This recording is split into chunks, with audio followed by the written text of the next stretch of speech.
साल पहले की बात है। सुंदरबन के जंगल में शेर खान का शासन था। शेर खान दिल का बहुत अच्छा था। शेर खान हमेशा जंगल के जानवरों का ख्याल रखता था।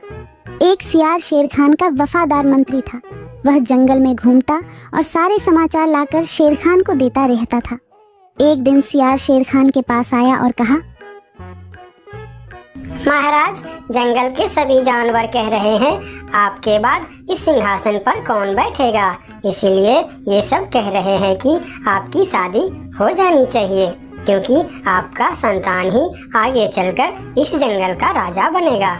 हाँ, जंगल की जानवर सही कह रहे हैं। मेरा संतान ही आगे चलकर इस जंगल का राजा बनेगा, इसीलिए मैं अवश्य शादी करूँगा। तुम शादी की तैयारियाँ करो। फिर शेर खान की शादी बड़ी ही धूमधाम से हो रहे थे। जंगल के सभी जानवरों को शादी में बुलाया गया था। सिर्फ एक छोटे से चूहे को छोड़कर शादी में बहुत सारा खाने पीने का इंतजाम किया गया था। सभी जानवर पेट भर खाना खाया।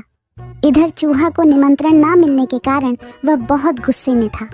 ये शेर तो बड़ा ही घमंडी निकला। उसने मुझे शादी में ना बुलाकर मेरा अपमान किया है। मैं इसका बदला अवश्य लूंगा। इस बात को लेकर चूहा बहुत ही नाराज था। वह मन ही मन सोचने लगा कि इसका बदला कैसे लिया जाए। कुछ देर सोचने के बाद वह एक योजना बनाता है।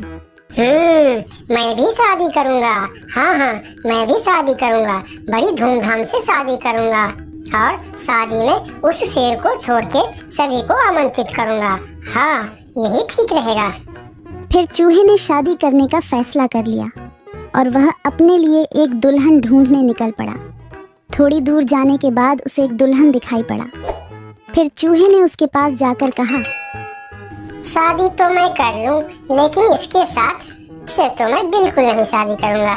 मेरी दुल्हन तो उस घमंडी शेर के दुल्हन से भी सुंदर और शक्तिशाली होनी चाहिए। फिर चूहा आगे जाकर एक पेड़ के नीचे रुक गया। दुल्हन की खोज को लेकर चूहा चिंतित हो गया। वह सोच रहा था कि भला इतनी सुंदर और शक्तिशाली दुल्हन उसे कहाँ मिलेगा। यह सोचते सोचते वह चल ही रहा था कि उसकी नजर आसमान की तरफ गई। उसने देखा कि सूर्य भगवान आसमान में चमक रहे हैं। तभी उसके दिमाग के बत्ती जली। अरे वाह, सूर्य भगवान! सूर्य भगवान तो सबसे शक्तिशाली है। कितना तेज है उनका। यही ठीक रहेगा।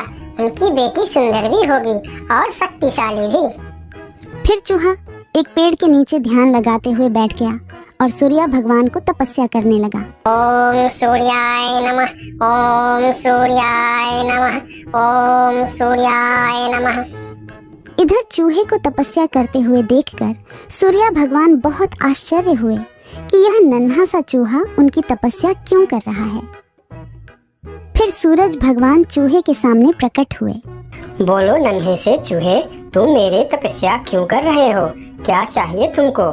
तुम जो मांगोगे मैं तुम्हें वह सब दूंगा। हे भगवान, आप आगे। मुझे तो अपनी आंखों पर यकीन नहीं हो रहा है कि एक नन्हा सा चूहे की बात सुनकर आप मेरे पास आ गए। हाँ, मैं सचमुच तुम्हारे पास आया हूँ। बोलो, तुम्हें क्या चाहिए? भगवान, मैं शादी करना चाहता हूँ। अरे वाह, यह तो बहुत ही अच्छी बात है। इसमें मैं तुम्हारा क्या मदद कर सकता हूँ? मैंने यह प्रण किया है भगवान कि जो दुनिया में सबसे ज्यादा शक्तिशाली होगा मैं उसके बेटी से ही शादी करूंगा, और आप इस दुनिया में सबसे शक्तिशाली हो, इसीलिए मैं आपकी बेटी से शादी करना चाहता हूँ। चूहे की बात सुनकर सूर्य भगवान सोच में पड़ जाते हैं कि मैं इस छोटी सी चूहे के साथ अपनी बेटी का शादी कैसे कर सकता हूँ। और फिर उन्होंने मन ही मन सोचने लगे, यह चूहा तो बिल्कुल पागल लग रहा है। इससे भला मैं अपनी बेटी की शादी कैसे करवा सकता हूँ? कुछ भी करके मुझे इससे छुटकारा पाना ही होगा, मगर कैसे? मुझे जल्दी कुछ करना पड़ेगा। तभी उनके मन में एक ख्याल आया और उन्होंने चूहे से कहा, अरे यह तो बहुत ही अच्छी बात है कि तुम मेरी बेटी से शादी करना चाहते हो। मुझे अपनी बेटी के लिए तुमसे अच्छा वर और कहाँ मिलेगा? सूर्य भगवान का बात सुनकर चूहा मन ही मन बहुत खुश हो गया और उसके मन में लड्डू फूटने लगे। तभी सूर्य भगवान बोलते हैं, लेकिन एक समस्या है। मैं दुनिया का सबसे शक्तिशाली नहीं हूँ और तुमने प्रण किया है कि जो दुनिया में सबसे ज़्यादा शक्तिशाली होगा तुम उसी के बेटी से शादी करोगे। अगर तुमने मेरी बेटी से शादी की तो तुम्हारा प्रण टूट जाएगा। हे भगवान, ये आप क्या बोल रहे हो? आपसे भी शक्तिशाली? आपसे शक्तिशाली भला इस दुनिया में और कौन हो सकता है? मुझसे शक्तिशाली तो वह बादल है जो अपने परछाई से मुझे भी ढक देता है। यह सुनकर चूहा आसमान की तरफ बादल को देखने लगा और बोला, अगर बादल आपसे भी ज्यादा शक्तिशाली है तो मैं फिर उसकी बेटी से ही शादी करूंगी। आप उसे नीचे बुलाइए। फिर सूर्य भगवान ने बादल को नीचे बुलाया और बादल उनकी बात मानकर धीरे धीरे नीचे आया। बादल जी, मैं आपकी बेटी से शादी करना चाहता हूँ क्योंकि आप दुनिया के सबसे शक्तिशाली हो। मैं अपने आप को बहुत बड़ा भाग्यमानी समझूंगा अगर आपकी विवाह मेरी बेटी से हुई, लेकिन मैं दुनिया का सबसे शक्तिशाली नहीं हूँ। मुझसे शक्तिशाली तो हवा है जो हमें भी उड़ाकर दूर चला जाता है। अच्छा, तो यह बात है। ठीक है, फिर मैं हवा की बेटी से ही शादी करना चाहता हूँ। आप हवा को बुलाइए। फिर बादल ने हवा को बुलाया और हवा धीरे धीरे करके नीचे आया। फिर चूहा ने अपनी विवाह का प्रस्ताव हवा को बताया। फिर हवा मुस्कुराते हुए बोली, मुझे बहुत अच्छा लगेगा अगर मेरी बेटी की विवाह आपके साथ होता है, लेकिन मैं दुनिया का सबसे शक्तिशाली नहीं हूँ।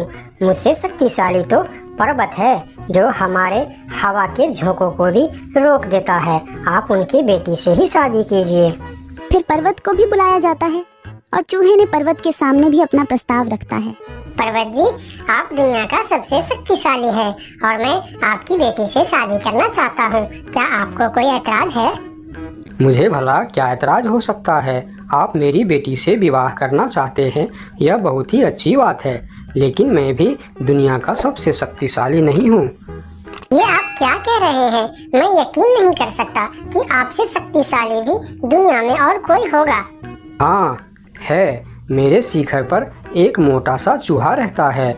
वह मुझे रोज कुतर कुतर के वहाँ एक बड़ा सा सुरंग बना लिया है और उसमें अपने बच्चों और परिवार के साथ रहता है। वह मुझसे भी शक्तिशाली है। आप उसी के बेटी से क्यों नहीं शादी कर लेते? अगर ऐसी बात है तो फिर आप मुझे ले चलो उसके पास। मैं उसकी बेटी से ही शादी करना चाहता हूँ। फिर सब मिलकर उस मोटे चूहे के पास जाता है और उसके पास उस नन्हा सा चूहा का शादी का प्रस्ताव रखता है। फिर जब नन्हा चूहा उस मोटे चूहा की बेटी को देखते हैं तो वह उसे बहुत पसंद आता है और फिर उन दोनों का शादी बहुत ही धूमधाम से होता है। नन्हे चूहे ने जंगल के सारे जानवरों को निमंत्रण दिया, लेकिन शेर से बदला लेने के लिए उसने उनको निमंत्रण नहीं भेजा। जब शेर खान को इस बात की खबर होती है तो शेर खान बहुत ही गुस्सा हो जाता है और अगले दिन सियार को उस चूहे के पास भेजता है और बोलता है, उस चूहे को कल मेरी दरबार में हाजिर करो। अगले दिन सियार उस चूहे को बुलाने के लिए उसके घर पर जाता है। अरे चूहा भाई, तुमको शेर खान ने याद किया है, जल्दी चलो। चूहा सियार के साथ शेर खान के दरबार में जाता है। उसे देखते ही शेर खान चिल्लाकर बोलते हैं, चूहे चूहे, तुम्हारी इतनी बड़ी दुस्साहस! तुमने अपनी शादी में जंगल की सभी पक्षी और जानवरों को निमंत्रण दिया और तुमने मुझे बुलाना सही नहीं समझा। मैं इस जंगल का राजा हूँ और सबसे शक्तिशाली भी। अगर मैं चाहूँ तो तुमको एक झटके में खत्म कर सकता हूँ। मुझे माफ कर दीजिए महाराज, जब आपने अपनी शादी में पूरे जंगल को निमंत्रण दी और मुझे नहीं दी तब मुझे भी ऐसे ही दुख हुआ था।